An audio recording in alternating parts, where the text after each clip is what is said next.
Hello student, आज हामी बुझ्छौँ कि एक्चुअलीमा साइन्स भनेको के हो, वाट इज साइन्स र किन हामीले पढ्नै पर्छ। साइन्स नपढे पनि हुनसक्छ, किन आवश्यक छ पढ्न, हैन। साइन्स हामी त्यसको बारेमा आज हामी फ्रेमवर्क एउटा क्रिएट गर्छौँ है त।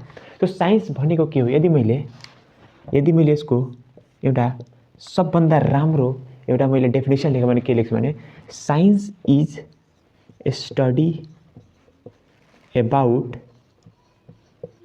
why and how things happen. Why and how. यसको धेरै साइन्सको डिफिनेसन धेरै छन्, धेरै सोशल मिडियामा, धेरै गुगलमा धेरै छन् यसको डिफिनेसन। तर एक्चुअल सबको समअप, सबको तात्पर्य भनेको, सबको अर्थ भनेको एउटै हो। यसको मतलब के हो, यो साइन्स भनेको स्टडी के को वाइ एन्ड हाउ, किन र कसरी।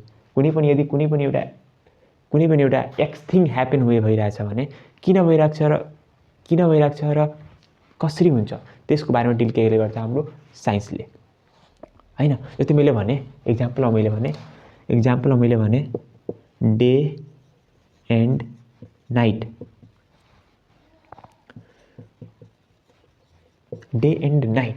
दिन र रात कसरी हुन्छ, किन हुन्छ, त्यसको डिल केले गर्छ हाम्रो साइन्सले गर्छ, हैन। मैले भने अर्को इक्जाम्पलमा विन्टर एन्ड समर। जाडो र गर्मी महिना कसरी आउँछ, जाडो र गर्मी याम कसरी आउँछ त, त्यसको पनि डिल केले गर्छ हाम्रो साइन्सले।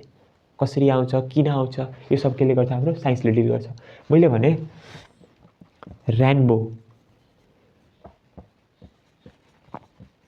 रेनबो कसरी देख्छ, इन्द्रेणी हाम्रो वातावरण जब पानी पर्छ कसरी देख्छ, कसरी बन्ने प्रक्रिया हो, किन बन्छ त, त्यसको बारेमा पुरै होल मेकानिजमको बारेमा केले गर्छ हाम्रो साइन्सले डिल गर्छ। अरू मैले लेखेँ भने रेनिङ, पानी वर्षा कसरी हुन्छ त, किन हुन्छ त, सबको डिल केले गर्छ हाम्रो साइन्सले गर्छ। त मात्र यदि हेऱ्यो भने हामीले यो सब इक्जाम्पल हेरेर हामी के थाहा पाउन सक्छौँ भन्दाखेरि साइन्स एक्चुअली के हो भने स्टडी अफ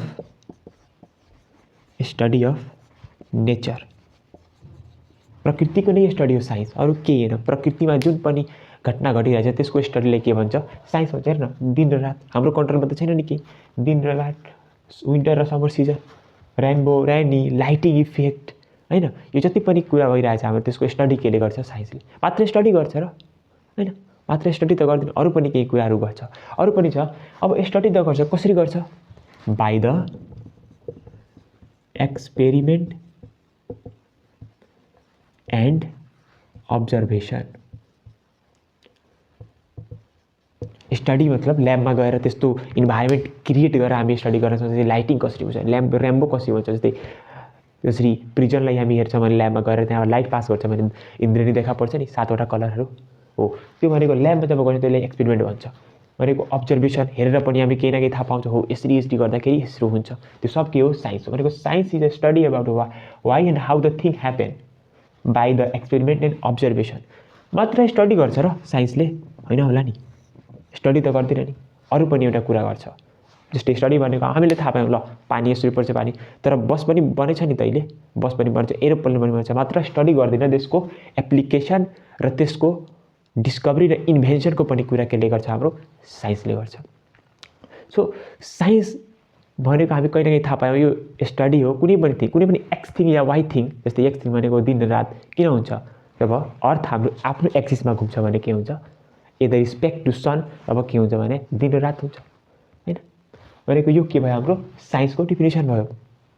ओके, यहाँसम्म कहीँ न कहीँ हामी साइन्स बुझ्यौँ कि वाइ एन्ड हाउसँग डिल गर्छ साइन्सले, हैन। किन र कसरी रिजन खोज्ने गर्छ, रिजन खोज्ने काम के को साइन्सको हो।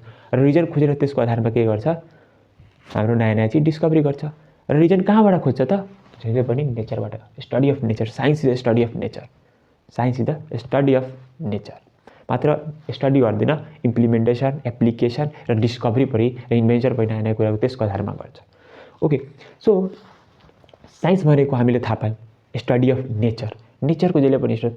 अनि किन पढ्नु पऱ्यो त हामी आखिर साइन्स, नपढे पनि हुन्छ नि, साइन्स किन पढ्नु पऱ्यो, त्यसको धेरै छन्, हैन। धेरै यसको पोइन्टहरू छन् कि साइन्स किन पढ्नुपर्छ र साइन्स किन पढ्नु पर्दैन हैन, साइन्स किन पढ्न, यो अहिलेको टेक्नोलोजीको जुन स्टेज छ त्यसमा किन साइन्स पढ्नुपर्छ। सबभन्दा इम्पोर्टेन्ट रिजन जुन छ साइन्स पढ्नुको, त्यो इम्पोर्टेन्ट रिजन हो science is the study about nature. एउटा कुरा याद राख्ने जहिले पनि कि हामी जुन हौँ, हामी एउटा नेचरको पार्ट हौँ। नेचर हाम्रो पार्ट होइन, प्रकृतिको हामी पार्ट हौँ। भनेको मतलब जहिले पनि हामी नेचर अनुकूल चल्नुपर्छ, नेचरको अनुकूल चल्नुपर्छ। जस्तै विन्टर आउँछ भने जहिले पनि हामी के गर्नुपर्छ, मोटो मोटो कपडा लगाउनुपर्छ। यस्तो होइन कि हामी यस्तै नाङ्गी होइन, त्यस्तो हुन्न नि। भनेको हामीले जहिले पनि प्रकृतिको अनुकूलमा चल्नुपर्छ। अनि कसरी थाहा हुन्छ त प्रकृतिको अनुकूलमा चल्ने?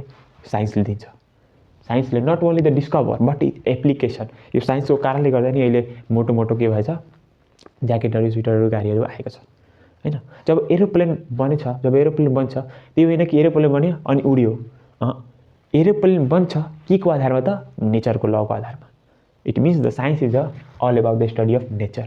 र नेचरको आधारमा नै भएर हामीले कुनै पनि काम सक्सेस हुन्छ या कुनै पनि काम गर्छौँ, र त त्यो काम हुन्न।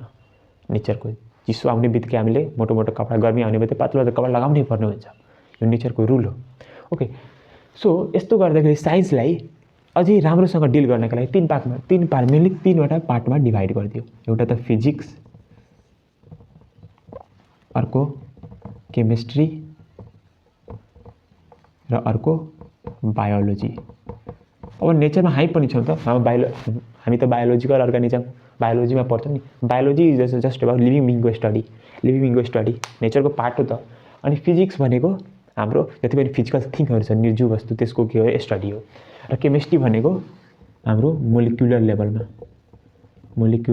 लेभलको के हो, स्टडी हो। जस्तै पानीबाट आइस त बन्यो, तर एक्चुअलीमा भित्र के भयो?